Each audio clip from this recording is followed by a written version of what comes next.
Halo, apa kabar? Saatnya Anda menyimak berita Palembang. Bersama saya Janet Lee, sejumlah berita menarik akan kami sajikan untuk Anda. Berikut 3 berita utama hari ini.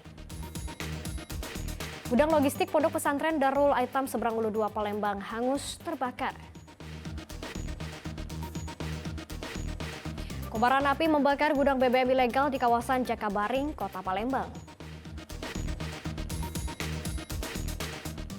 Kementerian Pertanian Republik Indonesia akan terus meningkatkan produktivitas padi di Sumatera Selatan.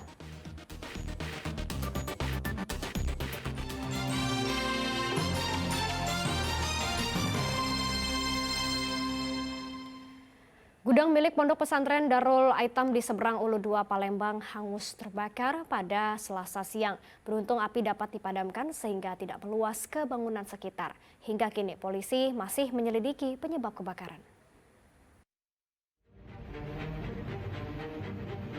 Kobaran api dan kepulan asap tebal muncul dari gudang milik Pondok Pesantren Darul Aitam, Palembang pada Selasa lalu. Kobaran api dengan cepat menghanguskan seisi bangunan. Santri bersama pengurus pondok melakukan pemadaman dengan alat seadanya, sehingga api tidak menyebar ke bangunan sekitar. Belum diketahui pasti pemicu api membakar gudang pesantren, sebab saat kejadian seluruh santri dan tenaga pengajar sedang melakukan aktivitas di dalam kelas.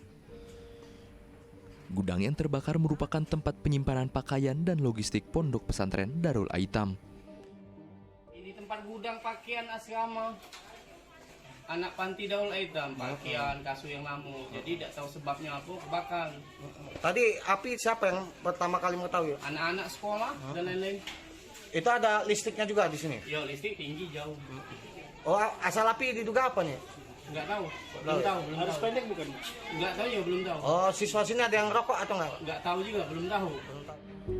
Meski tidak ada korban jiwa dalam kejadian ini, namun sisi gudang hangus terbakar. Sementara penyebab kebakaran masih dalam penyelidikan polisi.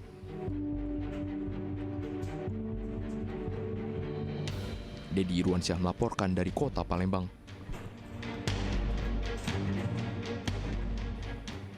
Kebakaran juga terjadi di gudang tempat penyimpanan BBM ilegal di kawasan Jakabaring, Kota Palembang pada Selasa malam. Banyaknya BBM membuat api dengan cepat menghanguskan seluruh bangunan. Diduga kebakaran terjadi akibat korsleting listrik.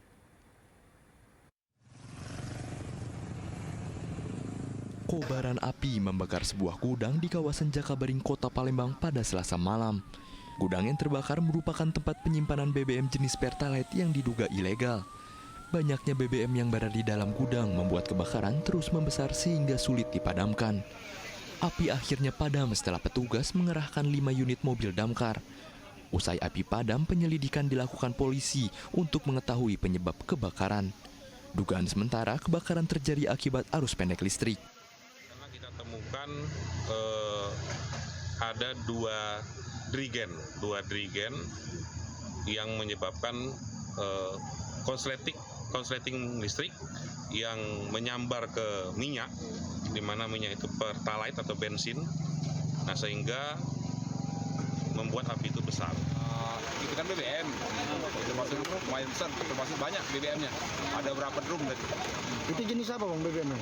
Jenis warna biru tadi kayaknya. Pertalite. Berapa banyak damkar yang kita Ada 5 unit dari pos SU1, SU2 sama mereka. Menurut warga, gudang penyimpanan BBM ilegal yang terbakar baru 3 hari disewa. Selain menyelidiki penyebab pasti kebakaran, polisi juga akan menyelidiki dugaan penyimpanan BBM ilegal. Penyewa gudang yang terbakar kini dalam pencarian polisi. Dedi Irwansyah melaporkan dari Kota Palembang. Kita beralih ke informasi lainnya. Pengadilan Negeri Muara Enim melakukan eksekusi lahan di Jalan Merdeka, Talang Ubi, Pali pada Selasa lalu. Pelaksanaan eksekusi dilakukan setelah memiliki kekuatan hukum tetap. Petugas jurusita Pengadilan Negeri Muara Enim melakukan eksekusi 2 lahan di kawasan Jalan Merdeka, Kelurahan Handayani, Talang Ubi, Pali pada Selasa lalu. Para petugas merobohkan bangunan di atas lahan menggunakan alat berat. Pelaksanaan eksekusi lahan dilakukan setelah dinyatakan inkrah memiliki kekuatan hukum tetap. Penggugat Romayanti memenangkan perkara hingga ke tingkat kasasi. Meski pihak tergugat telah mengajukan gugatan bantahan, namun permohonannya ditolak oleh pihak Pengadilan Negeri Muara Enim. Sudah putusan kasasi dan juga terhadap keputusan kasasi pihak pemohon dalam hal ini Ibu Romayanti dan kawan-kawan mengajukan permohonan untuk pelaksanaan eksekusi, dan proses eksekusi itu sudah dijalankan sesuai dengan SOP yang ada di Pengadilan Negeri Muara Enim, dan pada saat akan melaksanakan eksekusi pihak termohon mengajukan perlawanan dengan mengajukan gugatan bantahan nomor 16/PDT-PTH/2023/2023 PNME Muara Enim, dan terhadap putusan bantahan tersebut permohonnya ditolak. Di awal pertama kita mengajukan gugatan ke Pengadilan Negeri Muara Enim. Kita terregister nomor 18 waktu itu, di tahun 2020. Setelah beberapa kali tingkatan persidangan, akhirnya putuslah dari Mahkamah Agung, berarti ingkrah. Jadi putusan Mahkamah Agung menyatakan bahwa objek yang kita eksekusi sekarang ini itu milik dari Ibu Romayanti sebagai penggugat. Sebelumnya lahan tersebut sempat dikuasai keempat pihak tergugat. Keempatnya mengeklaim sebagai pemilik lahan yang sah, sehingga Romayanti melakukan gugatan perdata ke Pengadilan Negeri Muara Enim pada tahun 2020 lalu. Eksekusi lahan berjalan aman dan lancar. Dedi Irwansyah melaporkan dari Kabupaten Pali.